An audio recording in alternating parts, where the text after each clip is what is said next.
Memburuk kan artinya kan apa yang saya lakukan tidak berhasil itu kan. Artinya upaya pencegahan korupsi yang saya terlibat gitu ya baik dulu saya selama di IJW gitu dan kemudian di Transparansi Internasional kan tidak membuahkan hasil seperti yang diharapkan. Jadi makanya ini pertanyaan yang tidak enak untuk bagi saya untuk menjawabnya gitu ya. Dibebankan ke Nadiem. Nadiem. Ya mestinya akrab sama ini ya kan.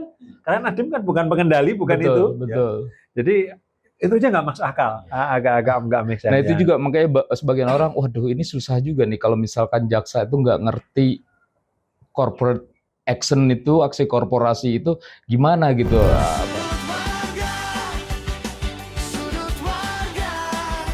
Selamat sore warganet Jakarta, ketemu lagi sama gue Arif dan seperti biasa hari ini gue ditemani dengan co-host gue ada Ricardo Tio kembali lagi. Dan tentunya ada Beben. Nah, di edisi yang sangat spesial ini kita mau bincang-bincang yang rada-rada panas lagi panas nih hari ini. Dan tentu saja suatu kehormatan kita kedatangan seorang pegiat ataupun aktivis anti korupsi yang sudah malang melintang di dunia keaktivisan.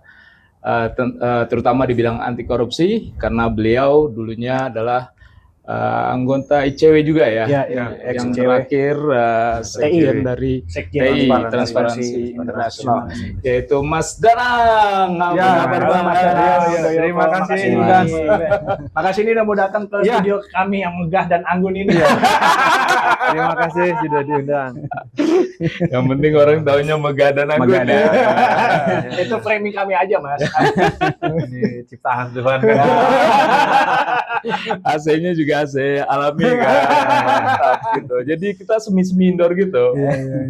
Oke Mas Danang, mungkin kalau kita lihat mungkin korupsi secara umum di Indonesia lah. Gimana nih masa depannya menurut Mas Danang? Ini yang pertanyaan yang tidak enak untuk dijawab bagi saya karena memburuk, terus sedang situasinya memburuk ya.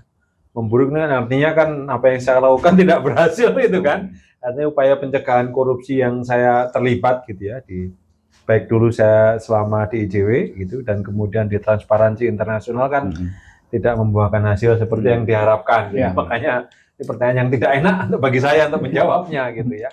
Dan itu tampak pertama dari indeks persepsi korupsi. Menurun ya? Menurun.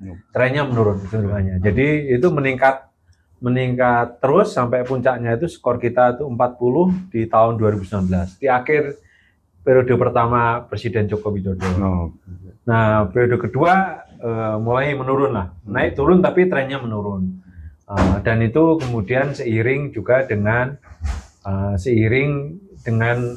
menurunnya demokrasi kan. Jadi Presiden Joko Widodo kita suka nggak suka ya.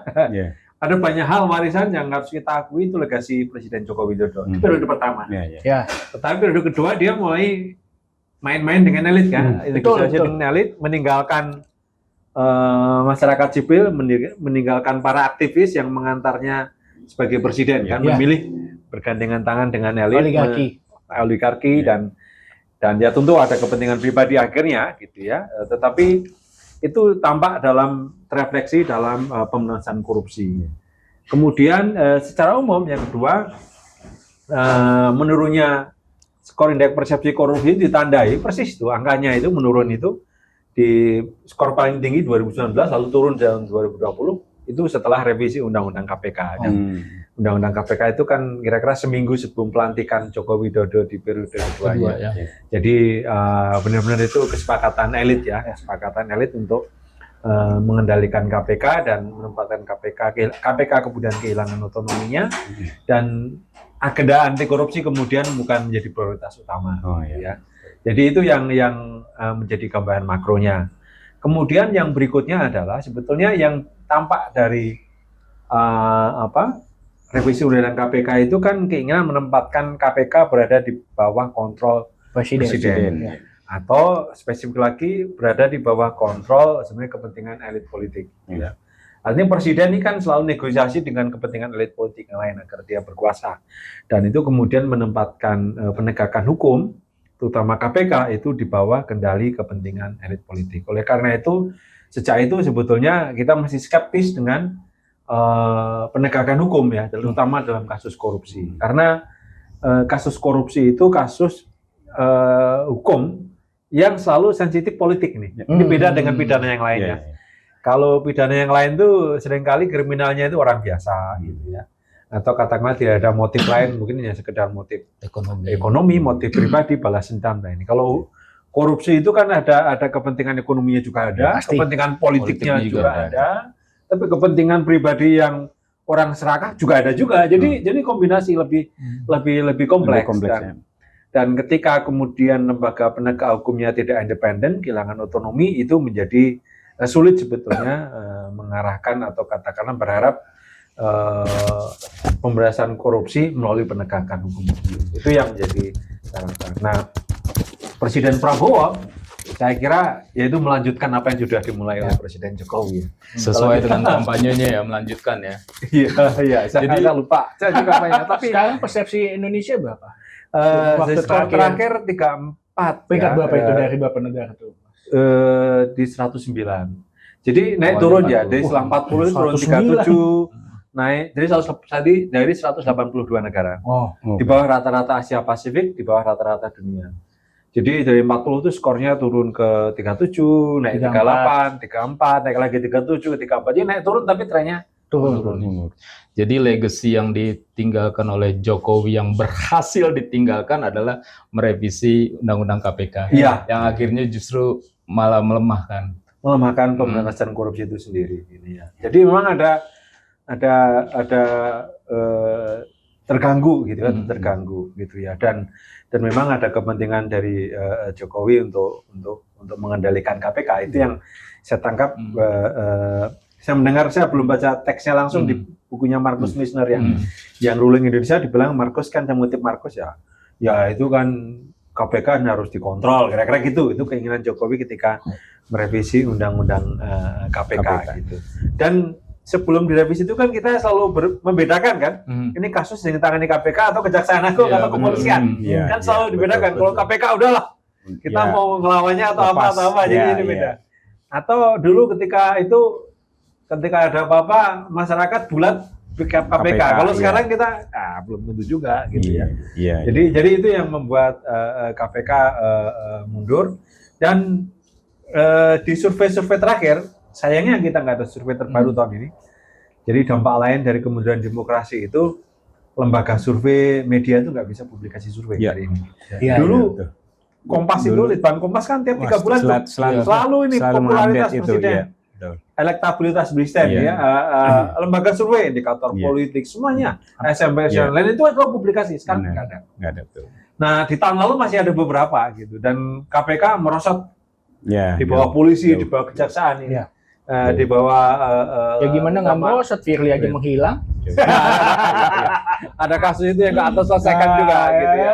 Dan memang dari 2019 itu terasa sih. Waktu dulu 2014 kita ingat banyak aktivis-aktivis yang bersama Jokowi. Mulai 2019, mulai KPK tuh terasa banget, orang udah mulai speak up, orang udah mulai ngerasa nih, wah ada yang nggak bener nih, something wrong. Cuman kita aja yang telatnya ya. Kita bukan termasuk seluruh rakyat Indonesia. Walaupun masih bersyukur kita sudah sadar, kan sebagian lain yang nggak sadar juga banyak. Yang belum sadar, tembok ratapan kan banyak.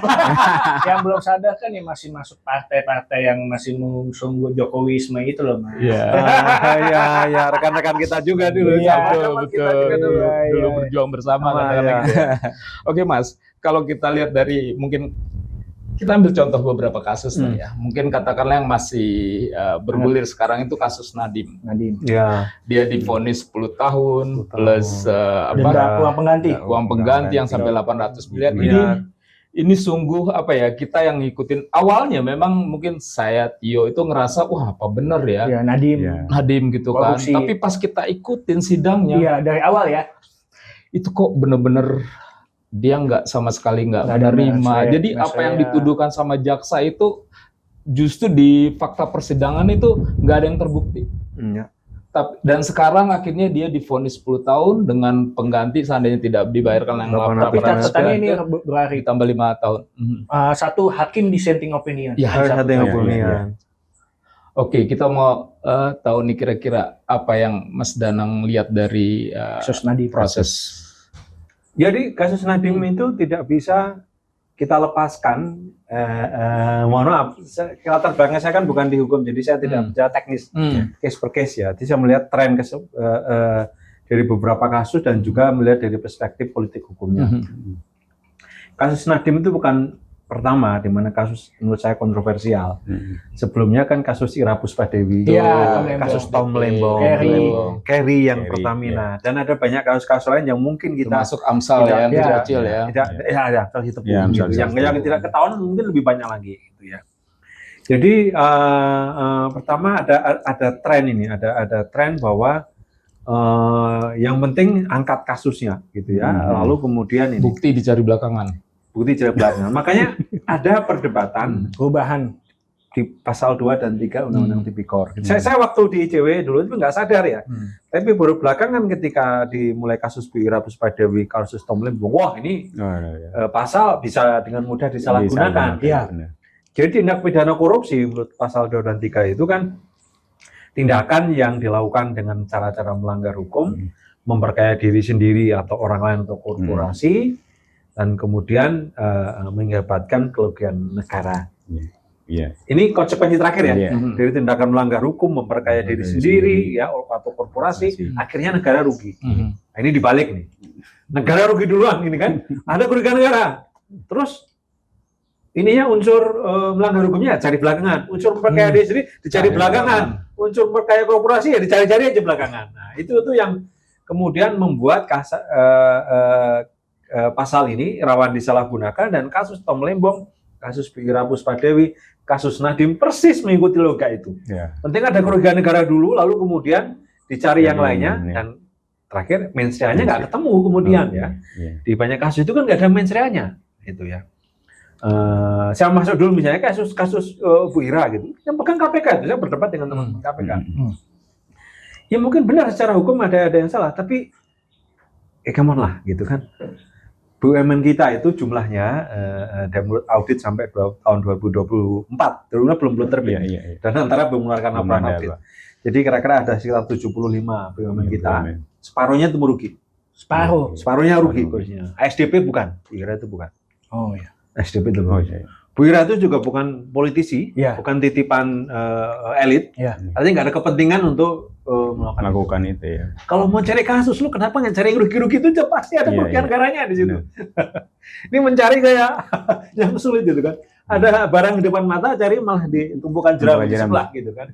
Jadi itu yang membuat. Justru SDP untung sebenarnya. Untung. Kok dibilang rugi itu aneh, makanya waktu zaman kasus Ira Puspadewi ya. Ini sebelum kita nyambung ke Nadiem. Aneh ya, itu aneh banget. Gitu. Iya. Sama seperti Tom Lembong, karena kemudian yang diadili adalah kebijakannya. Iya. Karena nggak ketemu unsur memperkaya diri sendirinya. Gitu. Nggak ketemu. Bahwa negara dirugikan iya. Iya. Tetapi apakah kemudian kebijakan itu bisa digunakan untuk mengkriminalkan pembuat kebijakan? Itu yang kemudian menjadi pertanyaan. Gitu. Jadi itu nggak bisa melepaskan kasus Nadiem dari beberapa kasus yang sebelumnya itu. Nah kasus Nadiem sama awalnya saya juga Nadiem itu kan saya nggak kenal gitu, dan juga dia juga tidak banyak bergaul dan juga tidak banyak melibatkan kita juga ini. Jadi kalaupun kesalahan terbesar Nadiem itu adalah menurut saya menjadikan jabatan menteri sama seperti CEO. Jadi ngikutin apa kata Jokowi ya udah itu aja, yang lainnya nggak perlu. Nggak ada Kalau ini. aku pribadi Mas, aku tuh dulu pernah mengkritisi Nadiem terkait zonasi, tapi bukan masalah korupsi. Kalau korupsi saya yakin nggak mungkin lah dia, buktinya aja harta kekayaannya, asetnya merosot aja kan. Ya kan harusnya kalau dia itu memperkaya diri sendiri harusnya naik dong. Ini malah merosot, kan aneh. Kalau aku mengkritisi Nadiem waktu itu hanya masalah urusan zonasi aja, sama kasus korupsi di sekolah. Itu dikritik aja lah Nadiem, tapi itu kan kebijakan kan, bukan kriminal kalau dia keliru. Ya awalnya kan yang banyak kita termakan adalah kasus Nadiem. Oh, grup WA dibuat sebelum dia jadi menteri. Terus harga Chromebook adalah 10 juta. Lebih mahal dari banget ya. Tapi ternyata faktanya ini saya kan kemudian awalnya nggak ini Nadiem kan nggak terlalu kenal, jadi nggak ada urusan gitu ya. Walaupun ibunya saya kenal dan kontak, tapi saya nggak terlalu inilah. Terus tapi kok perkembangannya kok aneh semua ini. Fakta-fakta yang disajikan jaksa itu meleset semuanya gitu ya. Tadi grup WA sebelum itu, grup WA itu ya koordinasi biasa aja, nggak ngomong Nggak soal ngomong Chromebook. nggak ngomong Chromebook, nggak soal pengadaan, Iya. soal koordinasi ini kebijakan seperti apa, dan ya wajar dong, mau Iya. jadi menteri udah dikasih tahu kan, ya kita siap-siap juga kan. Iya. Itu. Lalu kemudian soal Chromebook, pengadaan Chromebook. Chromebook itu kan ini yang agak aneh juga. Nadiem kan hanya mengambil kebijakan dari rekomendasi timnya yang ada IBAM, kasusnya Iya. IBAM. Iya. IBAM itu juga kasus kontroversial. Sama. IBAM nggak merekomendasikan Chromebook, nggak tanda tangan, tapi karena satu tim dia disalahkan gitu kan. Ya.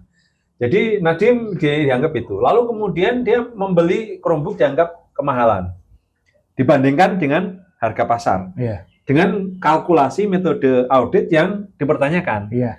Karena iya. kalau kita beli Chromebook di Topet, ya udah beli aja. Bagaimana soal trainingnya nggak ada, kan hanya itu. Transportnya beda-beda juga. Iya. Gitu. Nah, otomatis harga itu pun membuat itu berbeda. Iya. Gitu. Yang kedua, kalaupun harga di Topet atau harga di Shopee lebih murah, pemerintah nggak boleh beli di situ, nggak bisa. Iya. Pemerintah harus beli lewat Tender. e-procurement, e-katalog. E-katalog. Ya, karena, E-katalog. Nah lah, jadi di sini e-katalog yang menentukan harga segala macam yang ngatur adalah orang LKPP, Iya. bukan menteri. Betul. Jadi menteri juga nggak pertama menentukan speknya itu timnya, gitu ya. Lalu kemudian yang mengatur pembeliannya itu di LKPP, gitu ya. Iya. Dan di LKPP yang kemudian suppliernya itu orang jual laptop kosong dikasih OS-nya Chromebook, gitu kan. Jadi mereka jualan laptop sebetulnya. Iya. Jualan laptop itu mereka punya berapa laptop? Satu mungkin diisi Windows, satu yang untuk Kemendikbud dikasih Chromebook. Kira-kira seperti itu ininya, dikasih Chromebook. Jadi yang menerima untung mestinya kalau itu perusahaan supplier laptop tadi itu ya. Iya. Dan memang ada korupsinya. Jadi ada berapa panitia ini yang menerima sesuatu lah dari situ, supplier. iya. Tapi nggak diapa-apain juga sama Iya, jaksa gitu. mengaku kan ide Mengaku. harusnya ditangkap di situ juga tuh mesti. Lah ya, Cuma jadi yang saksi lucu. aja ya. Ya itu kan problem ya, problem di birokrasi ya, pasti pengadaan mesti ada sesuatunya lah, uang terima kasih atau apa yang Iya. sebetulnya mungkin tidak seberapa, tapi itu kan pidana dan mestinya Betul. diproses, tapi nggak diapa-apain kan, nilainya kecil gitu ya, nilainya kecil. Kemudian yang dituding kan kerjasama Google dengan Google, Iya. GoTo dengan Google. Padahal Nadiem waktu itu meninggalkan Gojek sebelum jadi GoTo kan, Iya, sebelum jadi GoTo. Ketika jadi GoTo, sahamnya lalu kemudian punya valuasi yang Iya. berapa triliun itu yang dianggap jaksa itu memperkaya diri sendiri, kira-kira gitu, 5 triliun apa. Ketika harganya 401 berapa? Itu cuma Ketika satu hari aja IPO Ketika doang. IPO. Setelah itu kan langsung turun. Nanti Habis jeblok. itu merosot. Nanti jeblok gitu kan, nanti jeblok. Sekarang 50 atau berapa sahamnya? Iya. Ya, Harganya harga menuju sekian turun segitu. rendah banget tadi, bawah 100 ya kalau nggak salah ya. Jadi itu aja jaksa gagal memahami ini ya, kekayaan itu kapan gitu ini ya. Lalu kemudian ada transaksi GoTo dengan Google, lalu kemudian Chromebook beli dari Google, berarti Nadiem memberikan keuntungan kepada Google, gitu kan, Google ya. Oke, berarti Google yang mendapatkan keuntungan. Google-nya nggak diperiksa. Ketika mau hadirkan cari dari Google pun nggak mau jaksaan gitu Jaksaan. kan. Takut. Ya maksudnya kan aneh. Maksudnya itu saya mengikuti Soalnya kan. nggak bisa bahasa Inggris, Mas.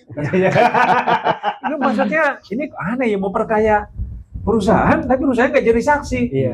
Gitu kan. Ada Google juga nggak produksi Chromebook loh. Dia nggak produksi Dikasih laptop, dia produksi sama produksi laptop. OS aja, OS doang, OS sama iya. sistem untuk ini, Iya. untuk pendidikan. Iya.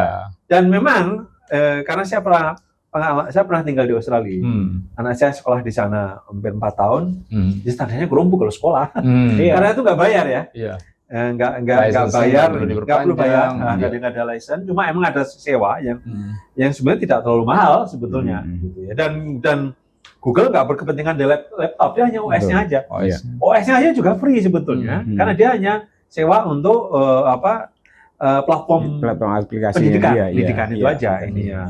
Jadi uang 800 miliar yang 809 ya. 809 yang dikenakan Uang pidana pengganti. uang pengganti kepada Nadiem itu sebenarnya adalah transfer dari Google dari GoTo ke Google GoTo atau Dari akap ke PT Gojek Akap. Indonesia. Iya itulah. Ini kan kerjasama Antar perusahaan. antar perusahaan karena Aksi anak korporasi itu. aksi korporasi internal Nexen. perusahaan.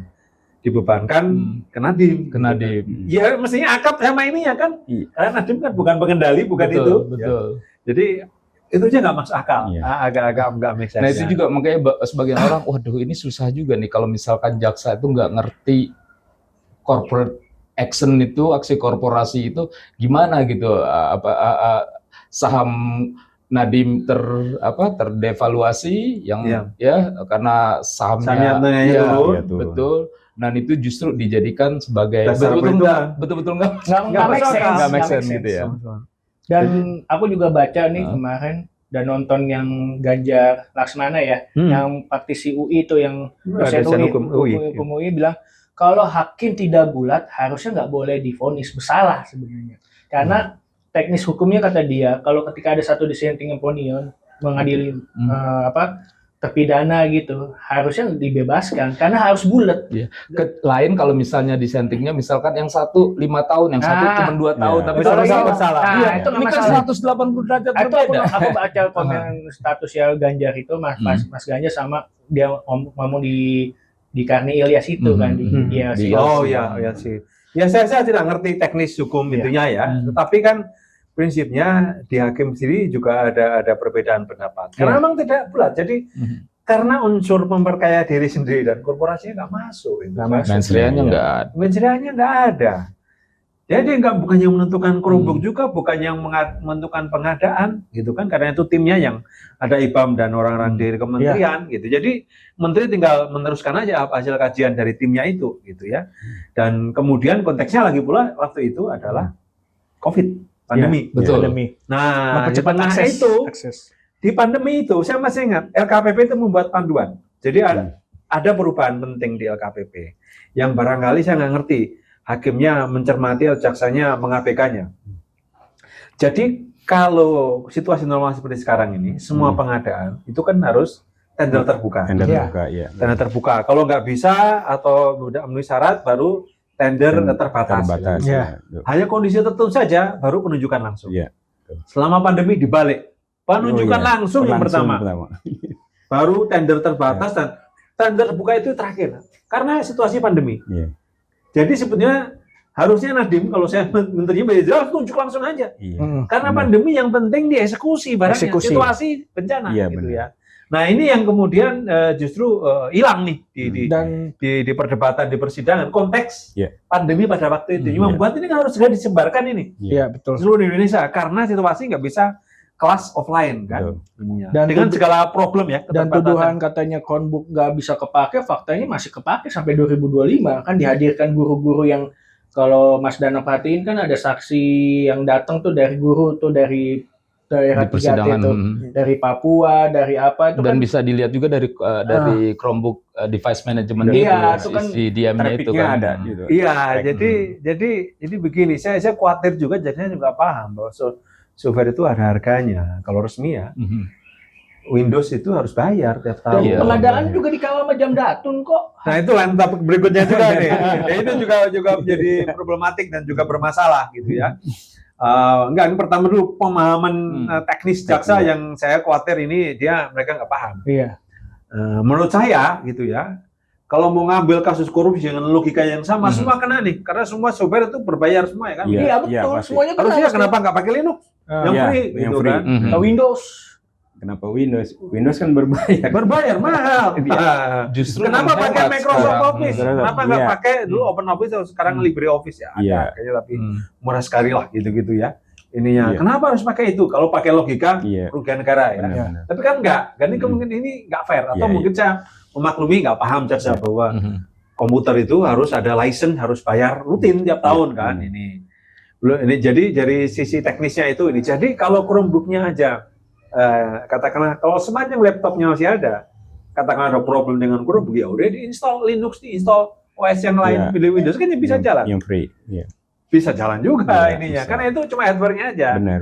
Nah, itu yang kemudian itu problem teknis yang mungkin kurang dipahami oleh jaksa. Belum lagi tadi prosedur. Ketika pengadaan itu didampingi Jamdatun sama BPKP. Nah, itu. Ya, benar. Nah, itu. Ya, jadi ini jaksa ini gimana sih kredibilitasnya dulu? Lo dampingi nggak ada masalah, sekarang ada masalah, mengabaikan catatan dari dulu. Ini soalnya Bung Beben ini paham IT, jadi makanya dia agak aneh kok gak sih dipaksakan banget ya kan. Dia cerita ke saya Mas juga, ini aneh banget. Nadiem kan paham masalah IT begini, kok tiba-tiba jadi bermasalah. Dia makanya sebagai orang IT kok wah ngeri-ngeri sedap nih kok kalau berurusan dengan pemerintah kan jadinya. Oh iya, sekali lagi pasal itu membuat siapapun asal ada kerugian negara. Jadi kalau Betul. BUMN merugi itu kerugian negara. Jadi separuh direksi BUMN harusnya masuk penjara. Benar. Jadi semua menteri semua ini gitu kan semua belanja nih. Namanya belanja pasti rugi negara keluar duit. Iya. Tinggal dicari unsur berikutnya. Jadi itu membuat pasal ini sebetulnya sangat rawan untuk disalahgunakan oleh penegak hukum. Dan yang saya tanyakan itu tadi bahwa sebenarnya ini kan udah dikawal dari awal. Sebelum itu terpublish di LPSE, Ya. itu kan udah jelas-jelas pengawalannya sangat Samdatun sama BPKP lah. BPKP loh. ketat itu. Sama BPKP. Iya, dipublish di LPSE, baru itu keluar di e-katalog. Yang publish yang ngelola itu Iya, kan KPP, bukan betul, kementerian. Betul, itu. Kenapa itu yang jadi Nah, itu kan. Nah, harusnya LKPP yang diperiksa Iya, ini. ada dia yang Berarti mungkin kita berharap di sidang apa namanya banding ini ya. Banding, Mudah-mudahan banding itu. hakim Hakimnya ini bisa ya. melihat apa Jernih yang ya, terjadi secara jernih ya. Ya, tentu mudah-mudahan Tahapan seperti menimbang itu. faktanya dengan jernih dan ini ya. Apalagi tadi itu jadi itu tidak meyakinkan lah. Jangan anggap masyarakat yang bodoh gitu nggak Betul, ngerti betul. gitu loh. Iya. Ini seperti ini tadi kan itu bukan milik Jakarta, milik pengusaha. Anggap kita bodoh semua. Oke, sekarang kita lanjut ke kasus berikutnya nih, Mas Dang yang Terkait Ini terkait nggak? Terkait. Coba saya lihat tadi tangannya Mas, yang sebelah kiri. Ini berapa ini Mas beratnya? Oh, aduh. ngomongin terkait Mas, dengan ini, aduh, Saya- 74 kilogram Oh, ini. 74 kilo. Oh iya. Nah, ya. Di kasus Febri nih, Mas. Ini yang lagi sedang apa ya? Ini sekarang ini udah super hot ya. Iya. Kalau tadi hot, ini udah super hot. Ditemukan 74 gram, kilogram. belum lagi dolar, Singapura, Dolar, Euro, iya. USD, ada Rumah. rumah di Sentul, Kafe. Kafeda. Tapi ini aman ya, studio kita aman ya. Aman. Takut-takut kaitan. Kafeda apa namanya? Declan, Declan, ya kan? Nah, gimana Mas Darang melihat kasus ini sekarang? Jampitsus ya, ex Ini jaksa yang nuntut kasus Nadiem. Iya, Dan biasa. Iya. kasus Tom lain. Lembong, Ira Ini Puspa ya, dia juga tuh. Ya, jadi menurut saya nih Presiden harus membentuk tim independen untuk menyeleksi dan mereview semua kasus yang ditangani oleh Febri Febri Ardiansyah. Febri. Karena kemungkinan duitnya dari situlah, dari mana itu ya kan, emasnya itu kan dari kasus-kasus itu yang ditangani. Dan kasusnya itu kasus-kasus besar semuanya, gitu ya. Iya. Dengan kerugian negara yang fantastis, gitu ya, yang Iya. sangat besar, gitu ya. Nah ini juga pertama saya masuk dari politik hukumnya. Ini memang ada persoalan di politik hukum kita yang kemudian mengedepankan penegakan hukum dan terutama mengejar kerugian negara, pengembalian kerugian negara, baik melalui pengembalian sanksinya tadi, pengembalian uang pengganti maupun kemudian denda, gitu ya. Simpelnya itu Presiden sangat suka foto dengan background mata uang cash. Hari ini mana ada yang cash? Penjual gorengan pinggir jalan pakai kris, pakai kris semuanya, Pakai gitu kan kris, di pasar pakai kris. Iya. Jual ikan, beli mendoan itu Iya, pakai kris. benar. Hanya kejaksaan yang pakai uang cash gitu. Dan saya nggak ngerti persis uang dari mana, tapi hampir nggak mungkin orang transaksi besar pakai uang cash gitu. Dan kemungkinan ya pinjam dari bank, itu harus dikembalikan. Jadi itu hanya untuk show. Dan itu kan di bawah Jaksa Agung sekarang. Ini artinya kemudian ini mendorong sebetulnya KPI, gitu. Katakanlah insentif bagi jaksa untuk tetap bertahan atau dipromosikan adalah menghadirkan uang cash tadi itu agar Presiden bisa foto bersama. Jadi sekarang ini teman-teman ilmu ekonomi ini perlu merevisi sumber penerimaan negara itu bukan cuma di Dirjen Pajak dan Bea Cukai, tapi kejaksaan. Dan itu benar karena mereka membanggakan menyumbang rekening negara gitu, penerimaan negara. Secara cash lah ya. Secara cash, padahal itu yang disita itu perusahaan, aset ya. Cuma dipamerin cash itu kan aset. Iya. Aset itu ya barang gitu. Benar. Perusahaan itu ya mulai punya kantor, punya buruh, punya pegawainya kan gitu, akhirnya punya dia- utangnya juga. kan jadi- Tapi yang tampilin asetnya Asetnya. kan, uang cash. Kan jadi muncul meme Iya. terbaru nih Mas. Monas 72 kilo. Iya, Ya, iya. kan? FB Adiansyah 74 kilo. Lah kita semua masih miskin. Enggak lah, saya masih punya 74 kilo nih. Terus yang apa ya? Saya sih lihatnya oke nih kasus Febri Jampitsus. Terus bukan dilimpahkan ya istilahnya. Ini kan kejaksaan. Diserahkan polisi ke kejaksaan. Nah ini gimana Jeruk makan ceritanya jeruk nih? ya. Iya, iya itu yang saya sempat dengarkan pendapat Pak Mahfud di televisi ya. Pak Mahfud juga kaget ternyata belum diperiksa polisi, Belum udah langsung diperiksa. diserahkan. Bukan dilimpahkan, Bukan salah. dilimpahkan, Diserahkan. diserahkan. Nah, itu secara teknis. Diserahkan Ah. itu diserahkan apa dijemput ya Mas? Kira-kira. Enggak, maksudnya kasusnya. secara- Iya, tapi kasus kan termasuk sama Oh iya, Ini juga sama orang Iya, iya, orangnya dong. iya. Teknisnya itu begini, diperiksa dulu. itu dilimpahkan berarti. Kalau Iya, dilimpahkan itu itu kan dilimpahkan. diperiksa, ditetapkan tersangka oleh polisi, polisi. saksi atau tersangka atau apa, selesai berkasnya Baru dirilis, dilimpahkan, baru dibawa nih dilimpahkan. berkas sama orangnya. Iya, betul. betul. Kalau ini di konferensi pers diserahkan. diserahkan. Jangan tanya berkas atau orangnya di mana. Pokoknya diserahkan gitu kan. Nah, ini yang kemudian membuat kredibilitas penegakan hukum dan juga Dipertanyakan. kepercayaan publik ya dipertanyakan. Ini kok gimana, ini nggak fair. Yang lainnya langsung ditahan pakai cepat pakai rompi gitu. Iya. Nadiem, Ira. Yang motifnya aja nggak ketahuan, Iya. ini nggak jelas gitu Ini ya. jelas buktinya banyak. Ini ada, lalu kemudian ya seperti kita melihat ini semacam kong kali kong ya di antara penegak hukum ini saling tutup mata karena pada yang sama kejaksaan juga menghentikan pengumpulan data SPPG. SPPG Hmm. yang terkait sama polisi gitu kan. Iya. Ini kan Itu kemudian setelah pertemuan antara Jaksa Agung dan Kapolri. Dan Ya, Kapolri. salaman ya. ini bukan perkara korupsi, ini soal keadilan, soal hukum dan keadilan. Bukan soal motif politik, bukan soal kepentingan antara polisi dan jaksa, lebih dari itu kan. Saya mohon maaf nih yang teman-teman di hukum. Rule of law kita seperti apa dengan itu? Apakah itu harus mengikuti itu gitu di bawah kepentingan politik ini? Bukan cuma elit ini antara polisi dan jaksa ini. Selesai lalu kasusnya kemudian diatur juga agar selesai gitu ya ininya. Agar selesai ya. Ya, ya Selesai. itu kan menjadi Apalagi viralnya pernyataan Hotman ini nih yang kemarin mengapresiasi tiba-tiba mau bubarin aja nih kalau misalnya Febri nggak ditangkap fakultas hukum tiba-tiba besoknya langsung jadi pengacaranya. Ya, itu Saya kan. nggak mengharapkan imbalan dari Febri pada waktu pas Nadiem dia bilang kalau itu bayar yang mahal dong, jangan pelit-pelit. Nah, Jadi, ya ini kesempatan kita mengedukasi publik ya, literasi ya. Jangan melihat pengacara seperti Hotman itu seperti malaikat ya. malaikat enggak, dia tidak punya LBH, tidak punya bantu orang-orang miskin ya. Ya. Ya dia hanya promosi aja. Jadi kalau muncul di TV itu bagian dari promosi dan iklan. Ingat ya, tuh advokat, pengacara itu nggak boleh beriklan. Betul. Ada kode etiknya. Iya.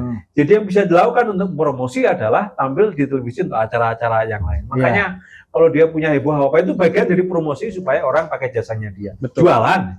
Caranya jualan. Karena lawyer itu tidak boleh beriklan. Itu Betul. kode etiknya. Itu yang kemudian membuat mengapa kita harus memahami mengapa ada pengacara yang bergaya seperti Hotman gitu ya, muncul di TV di mana-mana heboh, kontroversial itu bagian dari promosi. Gitu ya. Nah, kembali ke kasus Febri ini pertama itu mesti selidiki asal usul itu ya. Wah. Nah, yang asal usul uang dan 74 kg emas itu. Nah, kemudian yang menarik juga itu kan salah satu yang digeledah itu kan di Sentul dan restoran. Ya. Nah, di restoran itu yang menurut saya itu menarik. Ini kalau saya masuk TPPU ini tempat yang sempurna. Jadi definisi TPPU tindak pidana pencucian uang itu kan ada 3 tahapan. Itu ada placement, jadi penempatan uang dari tindak pidana. Lalu kemudian ada layering itu disamarkan. Lalu integrasi. Iya. Integrasi itu menjadikan uang itu bersih. Nah, 3 tahapan itu di lokasi yang sama yang namanya restoran Persis, itu. gitu. Persis. Uangnya taruh di situ, layernya di situ, integrasinya di situ. Aku sering lewat situ soalnya Mas. Lah, ya. Penasaran dan Nggak terlalu rame kaget. juga, nggak terlalu rame. Nggak terlalu rame, nggak kaget. Setiap datang kok mobilnya mobil-mobil pejabat semua.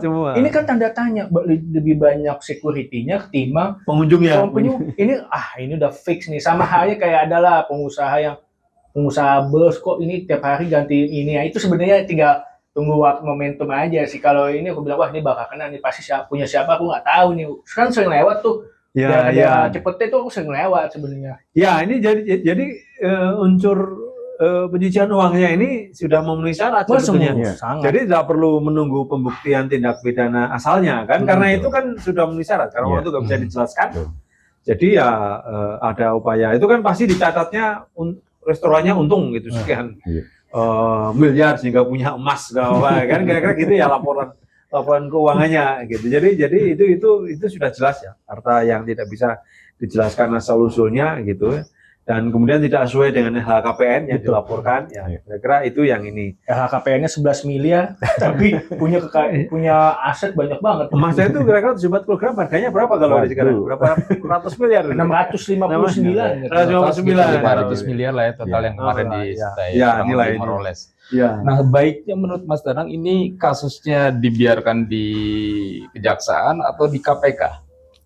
Secara teknis hukum mestinya KPK berhak mengambil alih. Tetapi ini kan kita bicara desain KPK sebelum revisi gitu ya. Maksudnya itu dibangun ketika mengapa KPK dibutuhkan pada waktu itu? Karena ada satu problem korupsi di penegakan hukum. Betul. Mafia peradilan. Nah, jadi makanya kemudian harus dibentuk komisi khusus yang independen, nggak ada intervensi. Lalu kemudian mengapa di KPK itu ada polisi dan jaksa di satu tempat? Ini kan saya ngelempar nih biasanya nih. Kasus yang udah lengkap, jaksa dibalikin lagi. Itu kan yang terjadi. Atau dari auditor segala macam sama polisi nggak maju-maju ke jaksa. Makanya KPK itu kan satu atap ya. Jadi semua di satu lembaga itu. Dan mengapa kemudian hanya kasus-kasus besar yang ditangani KPK? Karena memang desainnya kasus besar itu banyak menguapnya nih kalau penegak hukum pada waktu itu, sehingga kemudian biar ditangani KPK dan karena posisinya independen dia lebih tidak mudah untuk diintervensi gitu, dengan politik. Itu kira-kira desain kelembagaannya. Tetapi dengan revisi undang-undang KPK di mana KPK bersama-sama berada di bawah presiden ya sami mawon ya, artinya mau di kejaksaan atau KPK ya sama saja. Tapi yang penting kasus ini diusut secara terbuka, gitu, harus terbuka, transparan dan adil, dan harus tidak boleh berhenti di FA saja, Febri Ardian saja, tapi juga uang itu dari mana, siapa aja yang memberikan uang dan harta itu harus dikejar, dan untuk siapa, karena konon bisa kemana-mana uang itu kan, ada store ke sana kemari, tapi itu harus dibuka semuanya, gitu. Harus diusut tuntas, diterima dari mana dan berapa yang dimakan sendiri dan berapa yang untuk setoran ke sana kemari. Oke, Mas Febri, Mas Danang, kok Mas Febri? Kalau dia Mas Febri kita minta duit nih. Kalau melihat apa yang terjadi di Indonesia akhir-akhir ini, kasus korupsi, terus nggak tuntas, kira-kira harusnya apa nih, gimana supaya Indonesia itu benar-benar bisa bebas dari korupsi? Apa yang mungkin secara pemerintah maupun secara individu, apa yang harus kita lakukan gitu, Mas? Ya, satu hal tentu kita ini ya, jadi korupsi ini kan mengapa sulit itu kan karena itu sudah menjadi norma, bisa menjadi budaya. Apa Mas setuju kalau ini dibilang sebagai budaya? Ya, memahami budaya bagian dari budaya kekuasaan gitu kan. Budaya dari peradilan gitu kan. Itu prakteknya seperti itu, malah di Jambi itu kan setingkat di bawah Jaksa Agung gitu kan. Berarti kalau di level yang setingginya kayak itu udah berarti separah apa sebetulnya di kelembagaan itu. Atau katakanlah kasus yang ditangani kejaksaan ini, ngumpulin data di SPPG milik polisi, berarti itu kan dari atas sampai ke bawah itu menyebar. Berarti kan ada budaya dalam kekuasaan peradilan kan. Ini yang kemudian membuat korupsi sulit diberantas dari penegakan hukum ya. Karena yang kita punya cuma sapu kotor semuanya kan, penegak hukumnya bermasalah gitu ya. Jadi itu saya kira itu yang membuat hambatan. Nah, yang bisa dilakukan oleh masyarakat tentu adalah saya kira kita tidak boleh permisif, kita harus terus mengawasi kasus ini gitu ya. Karena kalau nggak diawasi ya selesai nih kasus ini. Paling berhenti di Febri aja. Atau kemudian hartanya itu milik siapa? Don Rito. rekan bisnisnya gitu Iya. aja. Don Rito. Don Rito dan nggak akan bisa menjelaskan kemana, nggak masuk akal kita juga gitu ya. Disangka kita bego semua kali. Orang udah mulai kan terdengar, oh itu emasnya emas palsu. Iya, itu Hal-hal yang sangat Hal yang Ada tidak ini. logis. Iya. Jangan kan emas. Jersey aja nih kita beli lagu bola, nggak mungkin dong jersey taruh di apa di Brankas. itu ya pokoknya gitulah aneh aja. Ya ngapain kalau Ajaib gitu loh. kalau palsu kita taruh di brankas rahmat gitu ya. Itu karena seperti jersey beli di pinggir jalan yang Iya. KW sekian ya itu kita taruh-taruh aja. Iya. Oke lah, warga net Jakartans, itulah tadi bincang-bincang hangat kita bersama Mas Danang mengenai kasus-kasus yang ada sekarang di Indonesia, baik itu kasus Nadiem maupun kasus Febri. Dan tentunya kita berharap ke depannya Indonesia benar-benar bisa bersih dari korupsi, pejabat-pejabat kita betul-betul berintegritas. Mungkin ini yang lebih penting ya. Pejabat yang berintegritas, yang tahu, oh ini bukan hak saya nih, nggak boleh dimakan. Apalagi pejabat seperti penegak hukum, kejaksaan, kepolisian, kalau masih jauh dari kata integritas, otomatis Indonesia nggak akan pernah bebas dengan yang namanya korupsi. Terima kasih Mas Danang. Terima kasih. Terima kasih, Mas Danang. Terima kasih. Terima Mari. kasih sudah diundang Iya. diskusi. Oke, warga net Jakartans, kita ketemu lagi di episode selanjutnya. Bye bye.